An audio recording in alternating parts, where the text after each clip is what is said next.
Hola amigos, soy José Enrique García, osteópata profesional bajo normativa europea y máster en osteopatía bajo evidencia científica y práctica clínica.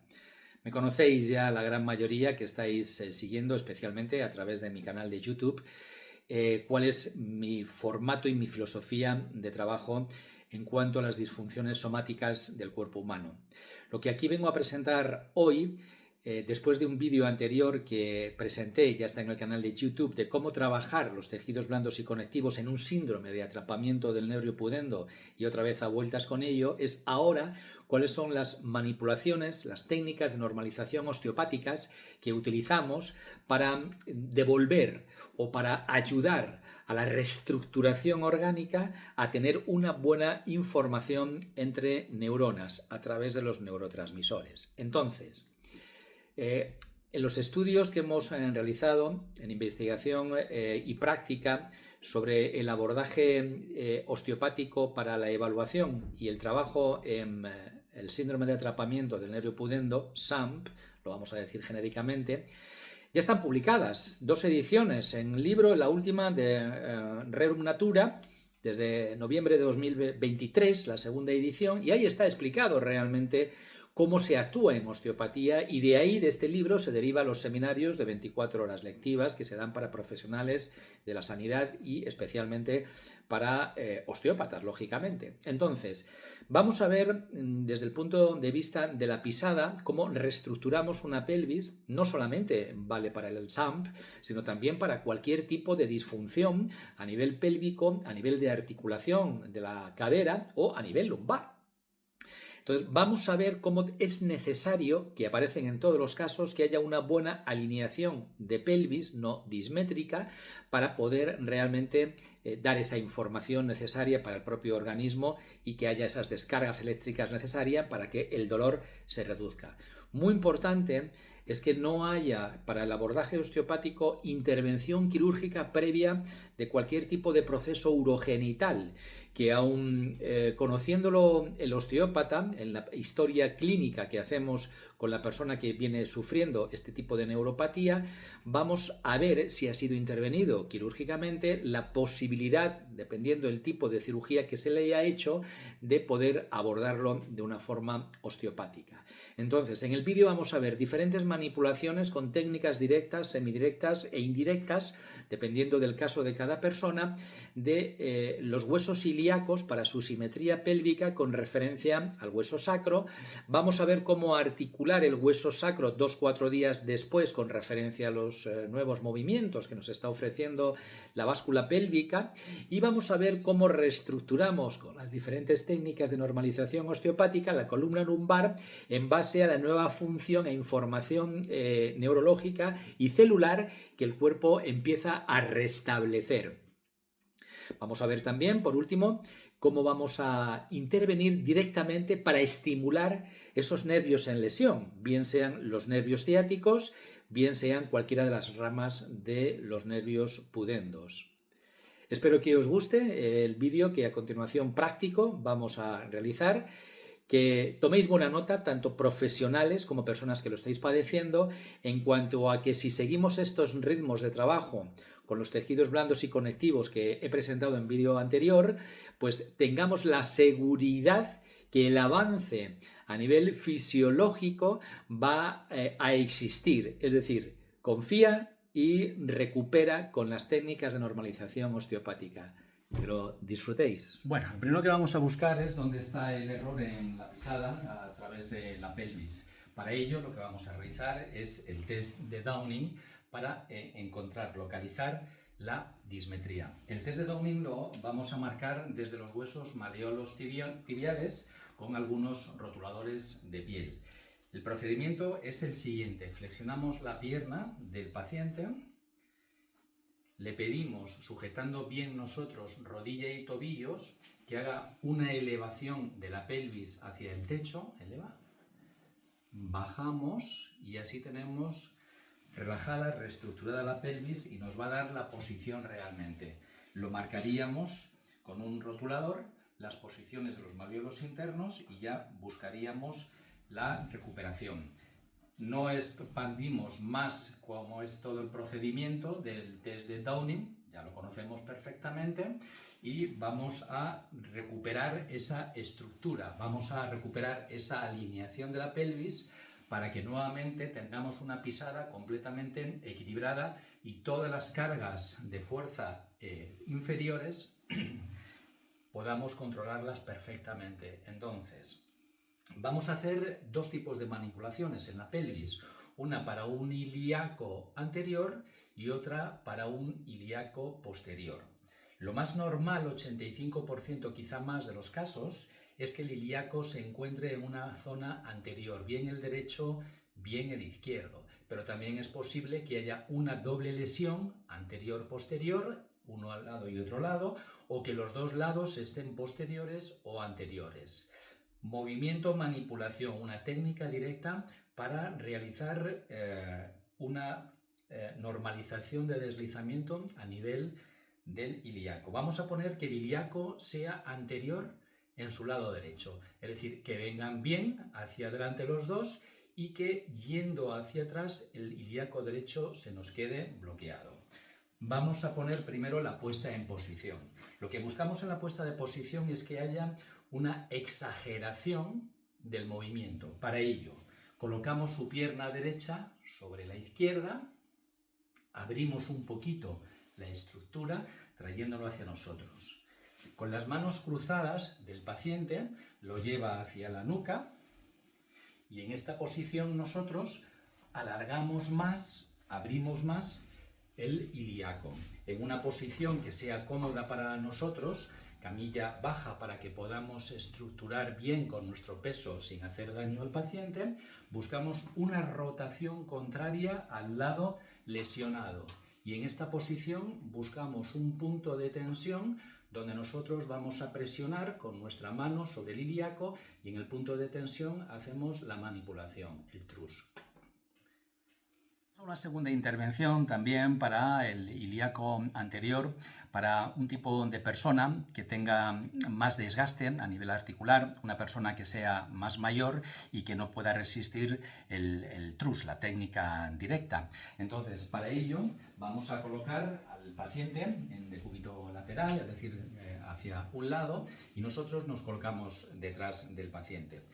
Como la posición era anterior, lo que buscamos es nosotros posteriorizarlo de esta forma en que el ilíaco pueda ser movido. Buscamos posición, vamos moviendo, simplemente repetimos la acción y de esta forma nuevamente volveremos a tener las estructuras equilibradas. En segunda sesión lo que estamos buscando es normalizar el movimiento del hueso sacro con la nueva referencia que tenemos de las manipulaciones ilíacas.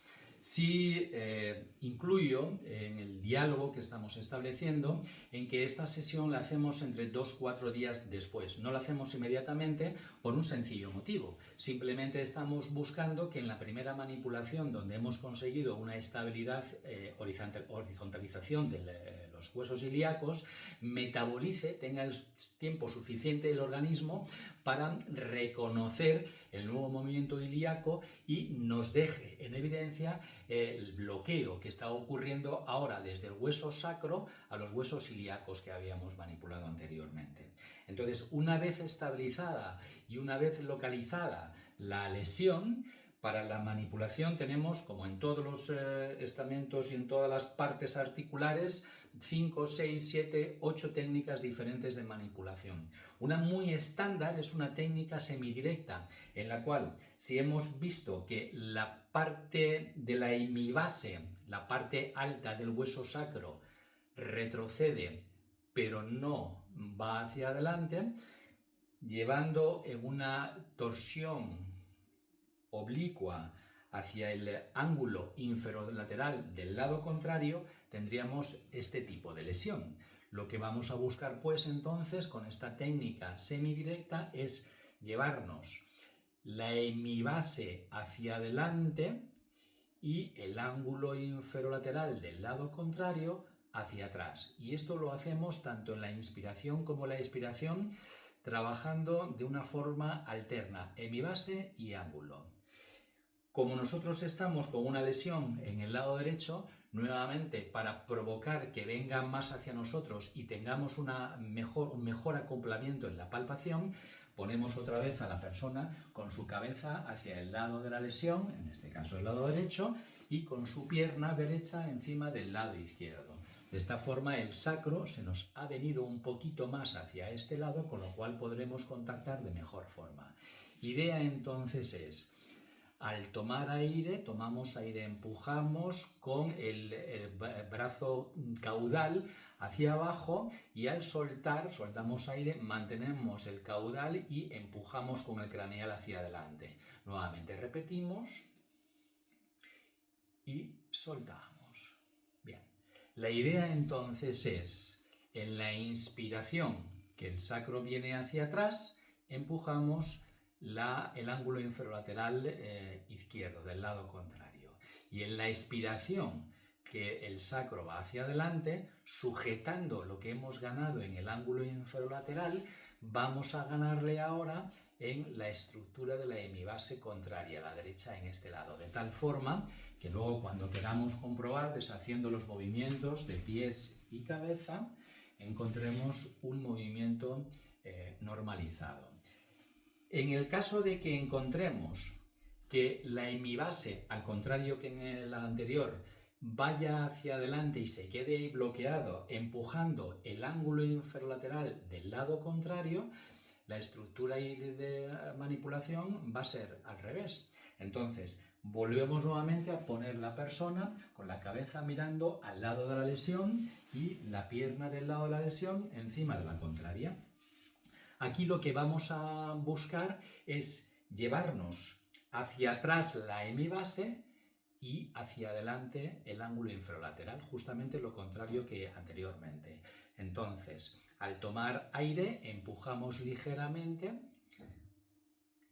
y al soltar, echamos hacia atrás el hueso sacro. Lo que queremos conseguir es esto precisamente y de esta forma lo dejamos estructurado. Bien. Vamos a ver ahora una técnica directa para esa posteriorización lateral del hueso sacro, de la hemibase, en la cual vamos a buscar pues una anteversión. Es decir, decíamos, un hueso sacro que estaba posteriorizado hacia atrás, su hemibase derecha, y su ángulo inferolateral estaba hacia adelante. Entonces, en esta posición, con la camilla todo lo baja que podamos para hacer una buena tracción sobre el cuerpo, vamos a buscar con las dos piernas que haya un movimiento del sacro hacia la posición que nos interesa, es decir, coger la hemibase cuando esté más descubierta. Y desde aquí, moviendo la pelvis con sus piernas a través de nuestro cuerpo, buscamos la manipulación directa sobre el hueso sacro. Pedimos al paciente que tome aire, inspiramos y al soltar nosotros empujamos, antebrazo también sobre el ilíaco, tomamos nuevamente aire, soltamos, buscamos ese puntito de tensión para manipular directamente. La dismetría de pelvis se llevó un ilíaco hacia adelante o hacia atrás que arrastró de nuestro hueso sacro y el hueso sacro va a arrastrar la columna lumbar. Entonces, lo normal es que sean las estructuras bajas de la columna lumbar, tanto en la quinta como en la cuarta vértebras lumbares, las que sean reminiscentes a la lesión, al bloqueo. También puede ser arriba, tercera, segunda o primera vértebra. Pero lo normal es que quien está en contacto articular con el hueso sacro, que es la quinta vértebra lumbar, sea la que vaya a arrastrar hasta quedar en una posición de falta de deslizamiento articular. Esta es verdad que a su vez se puede llevar la cuarta, más difícilmente como una onda expansiva, la cuarta se puede llevar a la tercera y así incluso podemos recorrer todo el raquis completamente. Entonces, nos vamos a encontrar con dos tipos de lesiones bien diferenciadas en la columna lumbar. Una va a ser en la flexión y otra va a ser en la extensión. Esto es una forma de verlo fisiológicamente. La flexión fisiológica, la extensión fisiológica. Pero hay otro punto de vista desde la osteopatía que buscamos la flexión que es contraria a la flexión fisiológica, es la misma que la extensión fisiológica, que es el punto de acercamiento de la quinta vértebra lumbar a la primera vértebra sacra. Pero vamos a generalizarlo y normalizarlo para no hacernos líos. Es decir, esto sería una extensión, esto sería una flexión, con lo cual buscamos el bloqueo. Es decir, si va bien en flexión pero no va en extensión, tenemos la lesión en extensión. Quizá esto sea un poco lioso, pero a la hora de tocarlo es bastante sencillo. Y luego buscamos si la vértebra está bloqueada hacia la izquierda o si está bloqueada hacia la derecha. Si está bloqueada, por ejemplo, en la posición que yo la tengo ahora, hacia el lado izquierdo, es decir, la rotación de la vértebra va bien hacia la izquierda, pero no retrocede, vamos a trabajar con la vértebra, el lado vertebral liberado, el punto en que está lesionado. Es decir, la zona de lesión la tenemos arriba, que no haya presión en la zona en que está apoyada sobre la camilla. En esta posición y con una pierna buscamos nosotros el movimiento vertebral, buscamos el movimiento en el cual tengamos la tensión para poder manipular. Previamente, en la toma de posición, pedimos al paciente que cruce las manos y hacemos una rotación ligera buscando esa presión a nivel vertebral, pasando nuestro brazo a través del suyo, cogemos el hombro, buscamos desde este punto de vista, buscamos una flexión de la pierna para encontrar el punto de tensión y en ese punto de tensión lo que vamos a buscar es destruir el bloqueo a nivel vertebral. Presionamos pierna hacia el suelo, presionamos el hombro hacia la camilla. En ese punto de tensión le hacemos un truss. Ahí estamos. Vamos a hacer técnicas para los bloqueos de información ya neurológica, tratándose de una ciática o pseudociática, donde el nervio ciático va a estar bloqueado por sus membranas, de un proceso para el sistema también pudendo, los nervios pudendo, las tres ramas, vamos a abrirlas. En cualquiera de ellas el trabajo es extensible a cualquier tipo de lesión pélvico-lumbar, pero concretamente a nivel de las estructuras neurológicas en el síndrome de atrapamiento de nervio pudendo, vamos a diferenciar entre la salida o nacimiento del nervio ciático con respecto al nervio pudendo. Realmente son hermanos porque nacen del mismo sitio, es decir, si colocamos, bajamos un poquito, si colocamos un sacro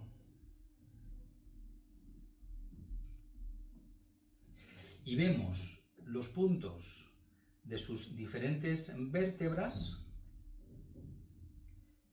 tendremos el nacimiento del nervio ciático en cada uno de los agujeritos vertebrales y tendremos el nervio pudendo saliendo de la segunda estructura sacra, de la tercera y de la cuarta. A veces se ha demostrado en algunos cadáveres que incluso también de la quinta, pero lo normal es que son las raíces sacras 2, 3 y 4 donde nace el nervio pudendo.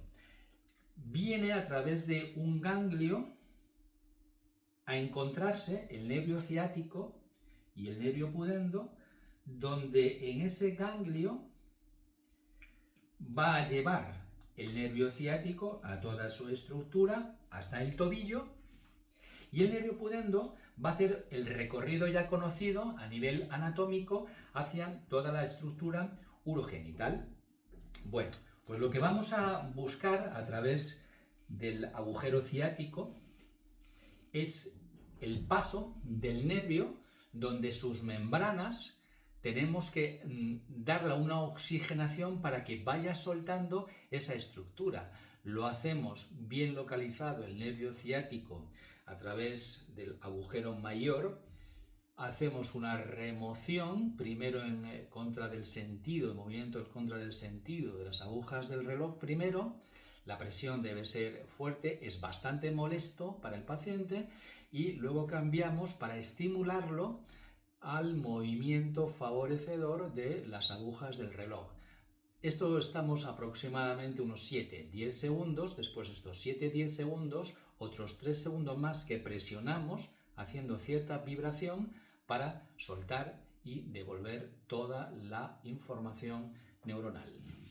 Las maniobras sobre el nervio pudendo y sus ramificaciones perineales en la mujer dorsal del clítoris, en el hombre dorsal del glande, son también básicas en el que podamos localizar precisamente para poder actuar sobre esas capas neuronales que no están dando la respuesta. En cuanto al nervio pudendo, tenemos un triángulo muy importante que, conociéndolo anatómicamente, vamos a localizarlo perfectamente. Es más, si la persona está padeciendo una neuropatía pudenda, vamos a saber que estamos justamente encima del nervio porque el dolor va a ser muy intenso, con lo cual se va a notar rápidamente. Pero en el tendón del músculo pectíneo que va hacia el pubis, la zona de inserción isquiática y el pubis, tenemos una zona mullida donde tenemos el nervio pudendo. En caso de lesión, la cuestión de rehacer la información es presionar sobre esa estructura cortándola 7-10 segundos, igual que hacíamos en la reestructuración final del nervio ciático, y después de estos 7-10 segundos una vibración de 3 segundos. Lo mismo hacemos para la segunda rama del nervio pudendo, que es el nervio perineal.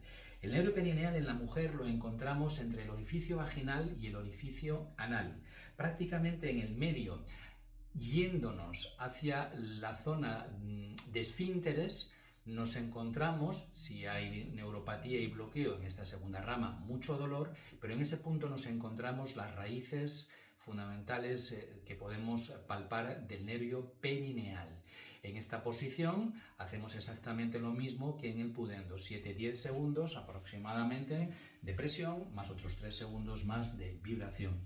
Y lo mismo ocurre en la zona dorsal del clítoris en la mujer, la zona dorsal del glande en el hombre. Es decir, localizamos el clítoris y desde su puntita estricta hacemos esa presión, 10 segundos, 7 segundos, más otros 3 segundos de vibración. Lo mismo ocurre en la zona que estaría el clítoris en el hombre, es decir, localizamos esa parte interpúbica ligeramente más abajo que está acolchada y hacemos la misma presión. Con esto empezamos a estabilizar, después del tratamiento de todos los tejidos blandos, después del tratamiento de todos los tejidos conectivos que ya veíamos en un vídeo anterior, después de las manipulaciones que hoy hemos explicado, tendríamos una estructura mucho más informada a nivel neuronal, con lo cual los neurotransmisores empiezan a normalizar su información.